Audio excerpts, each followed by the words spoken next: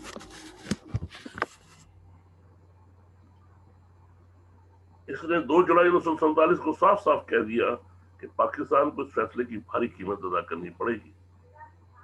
Mount beaten قابل نفرت حد تک مغرور انسان تھا۔ اس کی اقتدار کی خواہش بالکل بے لگام تھی۔ اسٹیفنس لکھتا ہے کہ ایک پریس کانفرنس میں اس فیصلے کا ذکر کیا گیا تو ایسا لگتا تھا کہ جیسے ماؤنٹ بیٹن کی انا کو دھچکا لگا ہے۔ انا اس کی کمزوری تھی، اگرچہ ہم سب خیال کرتے تھے کہ ایک شخص چاہے کتنا بھی قابل ہو کیوں نہ ہو، وہ 2 نئی ملکیتوں کا مشترکہ گورنر جنرل بن کر مؤثر کردار ادا نہیں کر سکتا۔ ماؤنٹ بیٹن ایک زخمی جانور کی طرح اپنے اثر و رسوخ کو ہر مرحلے پر پاکستان کے خلاف استعمال کرتا رہا۔ وہ ہندو میں بڑا مقبول تھا۔ بھارت کے یوم آزادی کے دن دہلی کے ہندو عوام نے ماؤنٹ بیٹن کی جے کے نعرے لگائے۔ اس کی بھارت نوازی کا اندازہ بھارت کے پہلے وزیر اعظم جواہر لال نہرو کے 21 جون 1948 کے ان الوداعی کلمات سے بخوبی ہو جاتا ہے جو اس نے ماؤنٹ بیٹن کی دہلی سے روانگی کے وقت استعمال کیے۔ اس نے کہا، ماؤنٹ بیٹن نے بھارت کے مفادات کی اس طرح حفاظت کی ہے جیسے کوئی بات ہی کر سکتا تھا۔ اس نے مسلمانوں سے اس لیے انتقام لیا کہ انہوں نے اس کو دونوں ملکیتوں کا مشترکہ گورنر جنرل بنانے سے انکار کر دیا تھا۔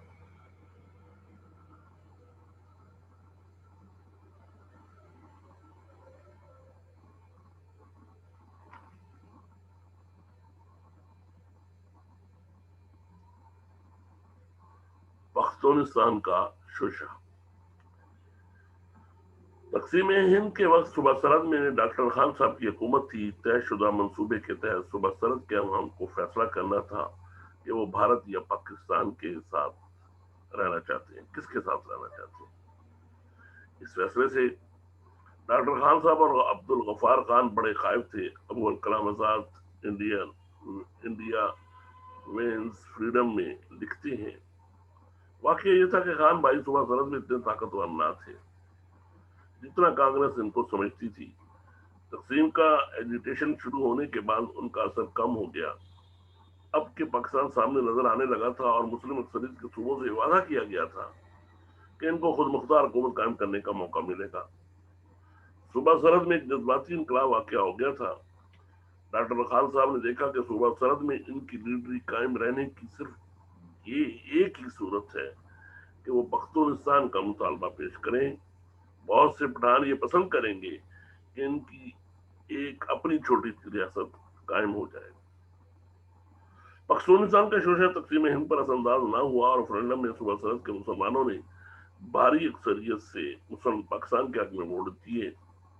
البتہ افغانستان نے پختونستان سے دلچسپی لینا شروع کر دی اور دعویٰ کیا کہ دریا سندھ کے مغرب میں افغانوں کی آبادی ہے اور ان لوگوں کو اپنے مستقبل کا فیصلہ کرنے کی اجازت ہونی چاہیے۔ اس طرح پاکستان کے معرض وجود میں آنے کے ساتھ ہی پختونستان کے شوشے کی وجہ سے اپنے ہمسائے ملک افغانستان سے تعلقات کشیدہ ہو گئے۔ افغانستان پختونستان کے ڈھونگ سے اس وقت باز آیا جب پاکستان اپنے قدموں پر کھڑا ہو کر ترقی کی منزل پر گامزن ہو گیا اور افغانستان یہ سمجھنے لگا کہ اب اگر پختونستان کے بارے میں رائے دی گئی تو افغانستان میں بسنے والے افغان بھی پاکستان کے حق میں ووٹ دیں گے۔ جو پاکستان کو افغانستان پر ترجیح دینے لگے۔ پختونستان کے بارے میں چودھری محمد علی ظہور پاکستان میں لکھتے ہیں، اس صوبے کی آبادی میں مسلمانوں کا تناسب 92% تھا۔ اگر ہندوستان کا سیدھا مقابلہ پاکستان سے ہوتا تو عوام نے پاکستان ہی کی حمایت کرنی تھی۔ اس لیے گاندھی نے پختونستانی آزاد شمال مغربی سرحدی صوبے کا شوشہ چھوڑا۔ بظاہر یہ بات بہت عجیب معلوم ہوگی کہ وحدت ہند کا پیغمبر، جس کے نزدیک مطالبہ پاکستان بھارت ماتوں کو زندہ پھاڑنے کے مترادف تھا، مزید ایک اور آزاد ملت کے قیام کی وکالت کرے۔ لیکن یہ حکمت جنگی چال تھی جس کا مقصد پاکستان کے علاقوں کو گھٹانا اور اس کے گرد گھیرا ڈالنا تھا۔ بعد میں جب ریاست جموں کشمیر کے بارے میں کانگریس کے عزام بروئے کار آ جاتے تو پھر شمال مغربی سرحدی صوبے کو، جو کشمیر سے متصل تھا، انڈین یونین میں دوبارہ شامل کیا جاتا تھا۔ مخالفین پاکستان کی ریشہ دوانیاں۔ نیشنلسٹ مسلمان تحریک پاکستان میں مسلم لیگ کی مخالفت میں کمر بستہ رہے۔ پاکستان ناگزیر تاج میں لکھا گیا ہے، حقیقت یہ ہے کہ مسلم لیگ اور کانگریس کے درمیان سمجھوتے میں ہمیشہ یہ نیشنلسٹ مسلمان ہی اڑے آئے۔ اگر یہ درمیان میں نہ ہوتے تو ہندو مسلم مسئلہ ہرگز اتنا پیچیدگی اختیار نہ کرتا۔ نیشنلسٹ مسلمانوں کی در اندازیوں کے بغیر جو تقسیم ہوتی وہ مسلمانوں کے حق میں اس سے بہتر ہوتی جیسی کہ ہوئی۔ پنجاب میں یونیسٹ پارٹی مسلم لیگ کی مخالفت میں پیش تھی۔ 1946 کے انتخابات میں یونیسٹ پارٹی نے 22 نشستیں حاصل کر کے پنجاب میں ملک خضر یا ٹیوانا کی وزارت بنائی تھی، لیکن وہ 1 سال سے زیادہ عرصہ نہ چل سکی۔ سندھ میں جی ایم سعید نے مسلم لیگ سے علیحدگی اختیار کر کے کانگریس کے ساتھ جوڑ توڑ شروع کر دیا اور 1946 میں سندھ میں مسلم لیگ کی وزارت سازی میں رکاوٹ کا باعث بنے۔ سرحد میں خدائے خدمتگار سرخ پوش خان بھائی پاکستان کی مخالفت پر ادھار کھائے بیٹھے تھے۔ جب وہ پاکستان کے باوجود آنے سے نہ روک سکے تو انہوں نے پختونستان کا نعرہ بلند کر دیا۔ انگریزوں، ہندوؤں اور پاکستان خلاف مسلم جماعتوں کی مخالفت کے باوجود مسلم لیگ نے پاکستان کی جنگ جیت لی۔ پاکستان بنتے ہی پاکستان مخالف مسلم جماعتیں عملاً مردہ ہو کر رہ گئیں، لیکن بدقسمتی سے مسلم لیگ خود انتشار کا شکار ہونے لگی۔ پنجاب میں دولدانہ اور مملوٹ گروپوں کے درمیان محض لڑائی شروع ہو گئی اور وہ ایک دوسرے کی ٹانگ کھینچنے میں لگ گئے۔ صوبہ سرحد میں خان عبد القیوم خان اتحاد کی فضا قائم نہ رکھ سکے۔ سندھ میں یوگ کھڑو اور پیر الائی بخش کے گروپس میں آپس میں ایک دوسرے کے خلاف محض لڑائی قائم کر لی، اور اس طرح مسلم لیگ کو اپنی مارکہ رائی نے حکومت کے لیے کئی مسائل کھڑے کیے۔ نیکسٹ ہے جی سرحدوں کی غلط بندی۔ پنجاب اور بنگال کو تقسیم کرنے کے لیے 2 کمیشن قائم کیے گئے تھے۔ باؤنڈری کمیشن،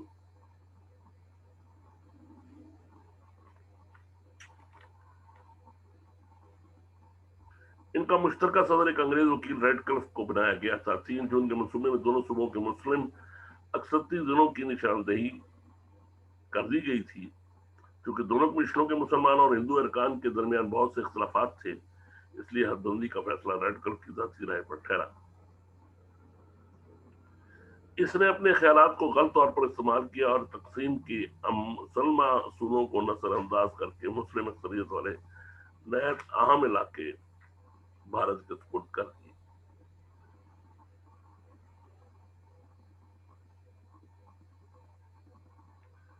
باؤنڈری کمیشن کے بارے میں سید حسن ریاض پاکستان ناگزیر میں لکھتے ہیں، دونوں مملکتوں کی سرحد کے تعین کے لیے 3 جون کے منصوبے کے مطابق 2 حد بندی کمیشن قائم کیے گئے، ایک بنگال کی تقسیم اور آسام سے سیلٹ کی علیحدگی کے لیے اور دوسرا پنجاب کی تقسیم کے لیے۔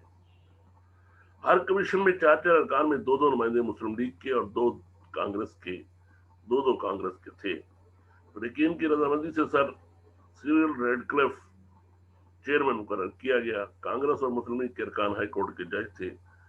گال کمیشن کے ارکان Abu Saleh Mohammad Ikram, S M Rahman, justice C C Biswas, B K Mukherjee اور بنگال کمیشن کے ارکان Abu Saleh Mohammad Ikram, S A Rahman, justice C C Biswas, B K Mukherjee اور پنجاب کے دین محمد منیر، مہار چند مہاجن اور تیج سنگھ تھے۔ ارکان کمیشن کے درمیان سخت اختلاف تھا۔ بالآخر یہ طے ہوا کہ چیئرمین فیصلہ دے۔ چیئرمین نے جو فیصلہ دیا وہ ہر طرح پاکستان اور شرائط تحقیقات کے خلاف تھا۔ گرداسپور مسلم اکثریت کا ضلع تھا لیکن وہ بھارت سے ملا دیا گیا۔ فیروزپور، جلندھر اور امرتسر کے ضلعوں میں مسلمان اکثریت کی آبادی کے علاقے میں بھی پاکستان کو نہ دیے۔ نہریں پاکستان میں اور ان کے فیروزپور اور مادھوپور کے ہیڈ ورکس بھارت کے پاس چلے گئے۔ مشرقی بنگال کے مالدہ آباد کے ضلع پاکستان کو نہ دیے گئے۔ کلکتہ کے دفاع کی خاطر دونوں ملکوں کی مشترکہ سرحد کلکتہ سے 65 میل مشرق کی طرف مقرر کی گئی، لیکن لاہور کے دفاع کا کوئی خیال نہ رکھا گیا اور مغربی پاکستان اور بھارت کی سرحدی لائن لاہور سے 14 میل مشرق کی طرف کھینچ دی گئی۔ بھارت کے نائب وزیر اعظم سردار ولابھ بھائی پٹیل نے 1950 میں انکشاف کیا کہ وہ اور کانگریس برصغیر کی تقسیم پر اس یقین دہانی پہ اختیار تھی کہ کلکتہ کا شہر بھارت میں شامل رہے گا، لیکن اس نے معاہدے کی دوسری شرائط کے بارے میں کچھ نہ کہا اور نہ یہ بتایا کہ کن کے درمیان طے پایا ہے۔ ایک موقع پر ریڈکلف نے خود اعتراف کیا کہ اس نے ملکہ اکثریتوں کو دوسرے ناصر کے نام پر نظر انداز کیا۔ اس غیر منصفانہ حد بندی سے پاکستان کے لیے بہت سے ایسے پیچیدہ مسائل پیدا ہوئے جو اب تک حل نہیں ہو سکے۔ فسادات اور مہاجرین۔ ہندو جب پاکستان کے قیام کو نہ روک سکے تو اس نے فسادات برپا کرنے اور لٹے پٹے مسلمانوں کو پاکستان میں دھکیلنے کا منصوبہ تیار کیا تاکہ پاکستان کی نئی ریاست کو بھرپور دھچکا لگایا جائے اور اس پر اس قدر بوجھ ڈالا جائے کہ اسے اپنے پیروں پر کھڑا ہونے کا موقع نہ ملے۔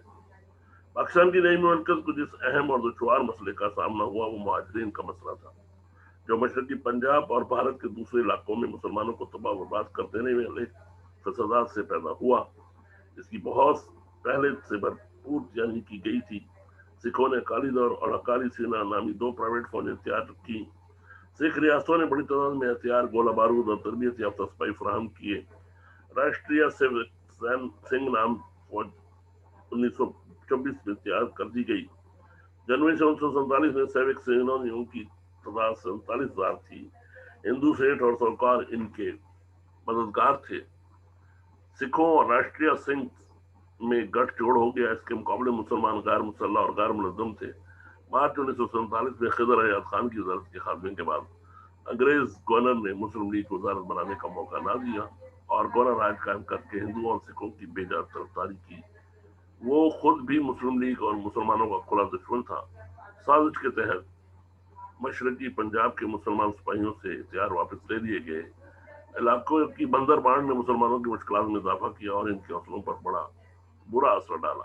یہ سب کچھ منظم سازش کا حصہ تھا۔ بر صغیر کے مختلف حصوں میں فسادات کی ابتدا 1947 کے آغاز میں ہو چکی تھی۔ پنجاب میں فسادات کی پہلی لہر مارچ 1947 میں آئی، جس میں ہندوؤں اور سکھوں کا بڑا نقصان ہوا اور اسے گھبرا کر کانگریس نے 8 مارچ 1947 کو پنجاب کی تقسیم کی قرارداد پیش کر دی۔ اصل اور منظم فسادات چند ماہ بعد شروع ہوئے اور سارے مشرقی پنجاب میں پھیل گئے۔ ریلیں کٹنے لگیں، مسلمان مردوں اور عورتوں اور بچوں کا قتل عام شروع ہوا۔ مسلمان دیہاتوں اور بستیوں کو آگ لگا دی گئی۔ سکھوں نے مسلمانوں کو زندہ آگ میں جلایا، ماؤں کی گود میں بچوں کو ذبح کیا۔ وہ شیخ اور بچوں کو ہوا میں اچھالتے اور بچوں پر لے لیتے۔ سکھوں پر مسلمانوں کو قتل کرنے کا ایک جنون سوار ہو گیا، لہذا مسلمان پاکستان کا رخ کرنے لگے۔ سکھوں نے مہاجرین کے قافلوں پر بھی حملے کیے اور بہت سے قافلوں کا ایک فرد بھی جان بچا کر پاکستان نہ جا سکا۔ ابتدائی 3 ماہ میں 55 لاکھ مہاجرین پاکستان میں داخل ہوئے۔ ان کا سارا زور پاک پنجاب پر تھا۔ ایک اندازے کے مطابق تقریباً 65 لاکھ مسلمان ترک وطن کر کے آئے، جبکہ ہندوؤں کی تعداد 55 لاکھ تھی۔ فسادات میں شہید ہونے والوں کی تعداد 5 لاکھ تھی۔ ہزاروں مسلمان عورتوں کو اغوا کر دیا گیا۔ یہ جو ہم نے بتائے ہیں آپ کو مسائل، یہ وہ مسائل ہیں جن کی وجہ سے پاکستان کو بالکل ختم کرنے کی ایک کوشش تھی۔ باقی مسائل کا ذکر ہم انشاءاللہ اپنے دوسرے کل لیکچر میں کریں گے۔ السلام۔